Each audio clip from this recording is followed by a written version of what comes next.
Hey everybody, welcome to the real United States. We are at what was originally the southernmost corner of the diamond shape that is Washington, D.C.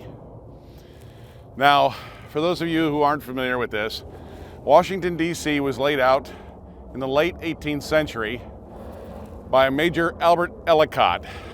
And this was in 1791 that he did the survey with a couple of his brothers and several other gentlemen, and laid out a square that was turned 90 degrees, so it's a diamond shape, that's 10 miles on a side. Well, in 1791, what they did is they surveyed this and they placed a stone every mile along the perimeter of 10 mile by 10 mile square. Now, I'm going to show you here, this is the southernmost boundary marker. I took some footage before I started my little spiel here. So that is the stone there. And those are the original boundary markers from the District of Columbia. Now, something on the order of about 36 of the original 40 markers still exist. There's one every mile along each of the four sides of the District of Columbia. This particular one we chose to start with because it is the southernmost corner. And this is kind of interesting because when the District of Columbia ceded the section of the city south of the Potomac River back to Virginia, well, this portion now is technically in the state of Virginia. But interestingly enough, the way the map falls out, and it's very hard to see when you're physically here, it's much easier to show on a map. Let me see if I can show you here a close-up on the map of what this looks like.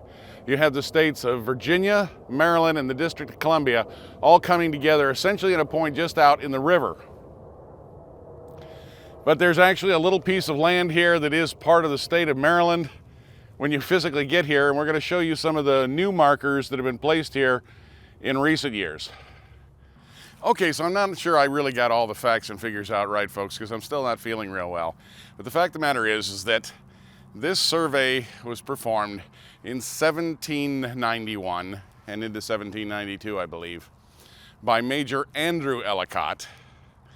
And then it was actually in 1801 that the District of Columbia, after having been surveyed, was actually formed. Now, these are modern day markers, these pieces of granite here, and you see this bronze inset in the top of these two markers, and it says boundary on the side, historic boundary. This obviously no longer, these are just historic facts. This was the District of Columbia, as you saw on that side. And as we come around here, you'll see that at that time, this was part of Maryland.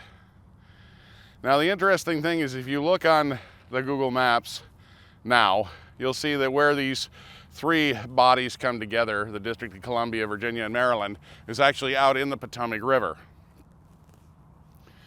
However, there is a little chunk of land here, which is still, I guess, technically part of Maryland. But it's very hard to figure out with the historic markers and the new markers and not having a GPS at hand what this was. But these have been placed here to show you the historic survey line. Now, I want to swing just a little bit and show you where this line goes. You see this off into the woods. Well, this is in the 21st century.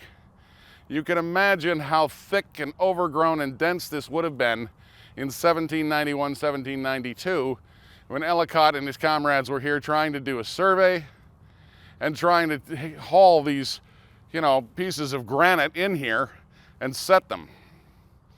So this would have been, for this one, maybe not such a major undertaking because they could have come in by boat. But as you proceed up these lines in both directions, up through the wilderness of the late 1700s, you can imagine that hauling this huge chunk of stone that had been engraved would have been quite the undertaking. So this was the reason it took them so long to get these all set. I understand that the actual survey took something on the order of about 34 to 36 days just to do the survey. The setting of the stones obviously took a little bit longer. They had to clear a path along the boundary line for the entire 40 miles. So it would have been a huge undertaking with, no off to keep the mosquitoes away from you and stuff like that. A much bigger effort, I think, than a lot of us can really conceive in this day and age. Now, this particular marker here in the southernmost corner is directly in front of or almost under the Jones Point Lighthouse located in Jones Point Park. This whole physical geographic area is called Jones Point, which we'll get to in another episode. Now, Bev, I'd like you to go ahead and pan up and we'll show them a little preview of the lighthouse here that sits essentially on top of the very first of the mile markers, the boundary stones that were set in 1701 by Major Ellicott. And we'll talk about the lighthouse again in a future episode because it's got some interesting history in and of itself. But the lighthouse was built like next to it, and this patio, if you will, was built, and they didn't want to do away with the stones, so they built it over it. There's a nice little bronze cover with glass in it so you can see directly down on top of it, although I don't think we can get a good picture through there. But if you're walking up on the walkway, it's kind of nice to see. Getting down here to actually look in past this gate is a little more challenging if you get here. So you're going to want to wear some good rugged shoes and be kind of cautious on how you come down here.